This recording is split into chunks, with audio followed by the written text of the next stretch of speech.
Let's turn to the next question. Pahalgam accountability fixed or not?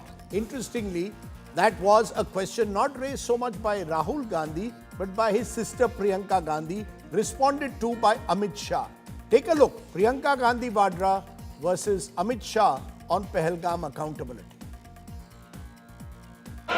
ये पूछ रहे थे कि क्यों भाग गए। अब मेरा समय काफी जाएगा, मैं जरा संक्षिप्त में कहता हूं, घटनाओं पर नहीं जाऊं। दाऊद इब्राहिम कासकर 1986 में भागा, श्री राजीव गांधी की सरकार। सैयद सलाउद्दीन 93 में भागा, कांग्रेस की सरकार। टाइगर मेमन 93 में भागा, कांग्रेस की सरकार। अनीस इब्राहिम कासकर 93 में भागा, इनकी सरकार। रियाज भटकल 2007 में भागा, इनकी सरकार। इकबाल भटकर 2010 में भागा, इनकी सरकार। मिर्जा सादाब बेग 2009 में भागा, इनकी सरकार।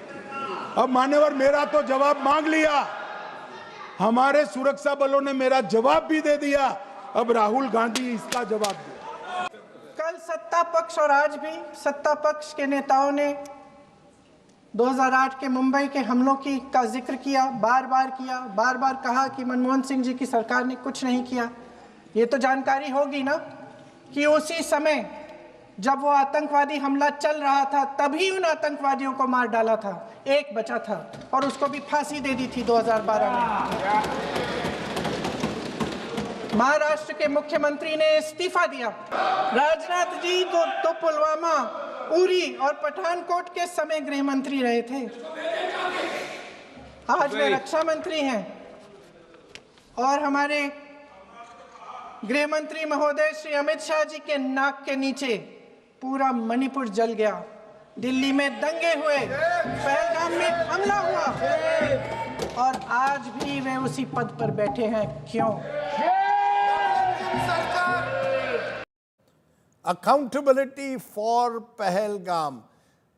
Ashok Malik, it appears that Priyanka Gandhi Vadra, she struck, of course, an emotional chord. I'll come back to that in a moment. But the fact is, demanding accountability. This is a theme the opposition has had through this debate, that the government is avoiding taking any accountability or responsibility for the Pahalgam major security lapse. If you ask for it during 26/11 and ministers resigned, Home Minister, Chief Minister, why has no one resigned now? Your response? Look, to be honest with you, I am not a great advocate. I wasn't under no government of people just resigning after an event of this nature. People are expected to take charge and respond, not just resign. You know, if everyone resigns, no country will have any government left, because tragedies do happen, missteps do happen, errors do happen across the world.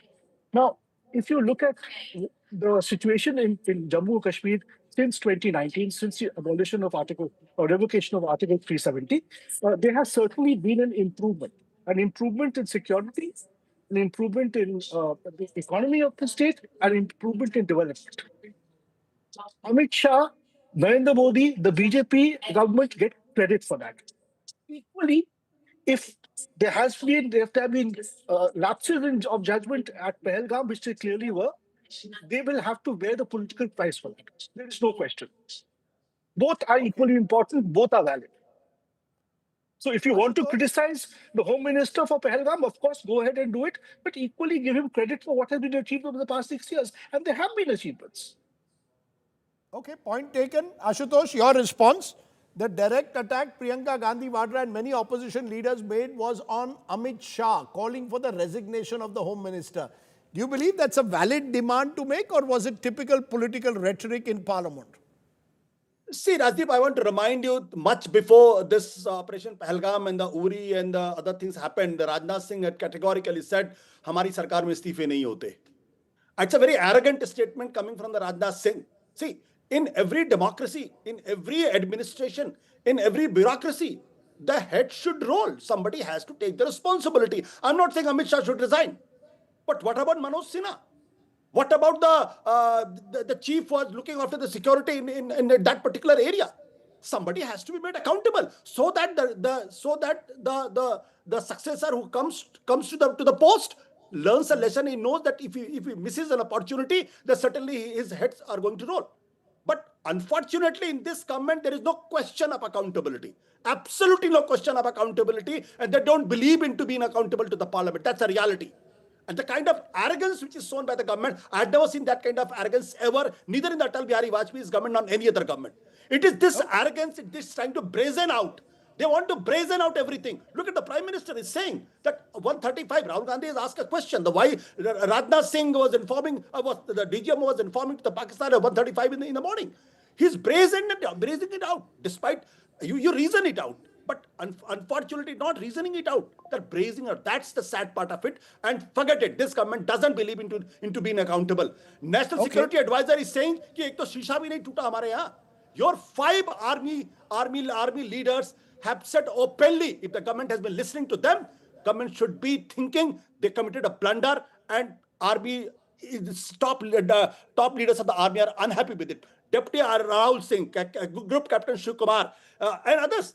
There's a whole lot of people. Air Marshal AP Singh long back has said, a few days back has said.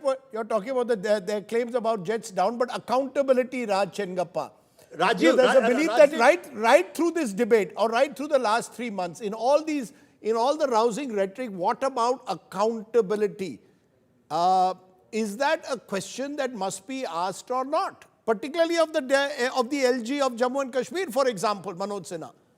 Certainly, Rajdeep, there is no doubt there was an intelligence and security failure that happened, because you cannot have tourists gunned down in the manner that that happened, and we sadly saw in Pahalgam.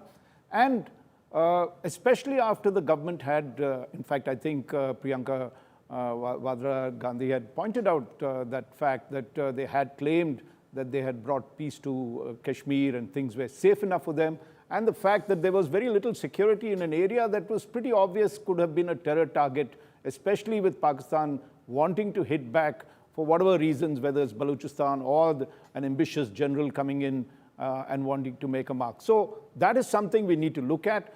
And if you look at the conduct of the war also, which you mentioned, the tactics that we use, we did see the Chief of Defense Staff talk about it, saying that there were tactical issues that India learned quickly and then was able to hit right back. The fact that we have a cyber war, which was a very secret cyber war, which didn't really come out much in the press, but there were over 2 million sort of attacks against our banks and critical infrastructure establishments apart from defense.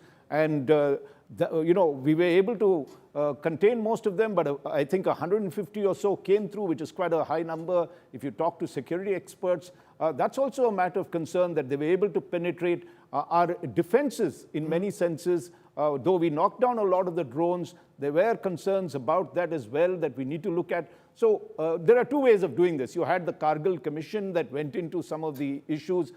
Is it early enough for a commission, or should we wait, because we are still saying that Sindoor is on pause, not fully there, which will go into some of these, or you do it within the government to go into some of these critical areas. There have been issues that we need to look at and get into, whether it is the security and intelligence apparatus, whether it is the counter-cyber measures that we took, whether it is the kind of political action that we've taken in terms of the Indus water abeyance and the treaty abeyance, whether the psychological aspects of the war, the way we handled our communications, the armed forces handled their communications, the government handled the communications during Sindoor, the narrative that Pakistan seemed to have got in the beginning, that initiative that they had. All these are questions that we need to look at as we review what really happened. The fact is, even after Pulwama, we still don't know whether accountability was fixed. So there is that question of accountability, but at the same time, as Ashok Malik pointed out, the government can also take credit for certain aspects that may have changed on the ground in Jammu and Kashmir.